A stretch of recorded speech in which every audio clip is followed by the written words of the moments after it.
अक्सर घरों में देखा जाता है कि माएँ बच्चों को बहुत ज़्यादा लाड प्यार करती हैं और उनको बहुत सर पे चढ़ा के रखती हैं, उनको ज़्यादा रोक टोक नहीं करती हैं और यहीं से बच्चा फिर सीखना शुरू करता है और सबसे ज़्यादा माँ के करीब रहता है।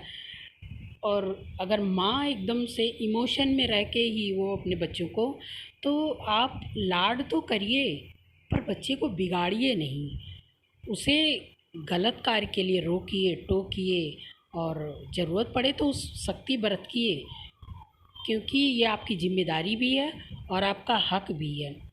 कहते हैं कि स्कूल बच्चे का पहला घर होता है, घर ही होता है और उसकी पहली टीचर उसकी माँ होती है।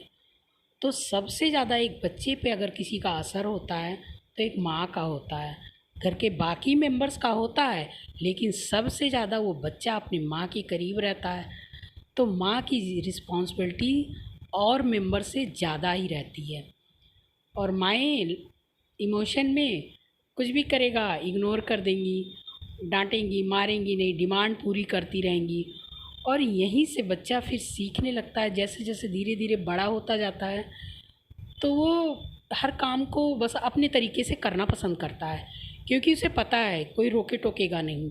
उसके अंदर ये डर ही नहीं रहता है कि मैं गलत करूँगा तो मुझे पनिशमेंट मिलेगी। और ऐसा अक्सर वहाँ होता है जहाँ माएँ थोड़ा केयरलेस हो जाती हैं बच्चों के प्रति। उन्हें लगता है वो बड़ा होके सब सीख लेगा, बिल्कुल भी नहीं। जो भी सीखना होता है जब वो आपसे धीरे धीरे धीरे धीरे सिखाएंगी, एक साथ सिखाया नहीं जा सकता। और एक साथ कोई इंसान आप सोचे बहुत बड़ा हो गया और सारा ज्ञान एक साथ दे दो, तो ऐसा भी पॉसिबल नहीं है।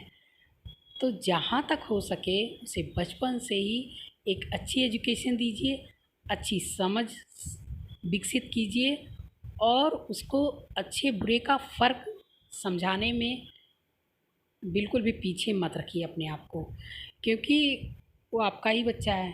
कल गलत करेगा तो भी उसकी ज़िम्मेदारी आपके सर पर ही आएगी। बाहर समाज में गलत करेगा तो भी लोग आप पर ही उँगलियाँ उठाएंगे। कैसे पेरेंट्स हैं, इन्होंने क्या सिखाया? हमेशा सुनने में आता है ना, आपके माँ बाप ने आपको क्या सिखाया। तो मेरा ये सिर्फ कहना है कि हम माँओं की ज़िम्मेदारी सबसे ज़्यादा होती है एक बच्चे का फ्यूचर बनाने में।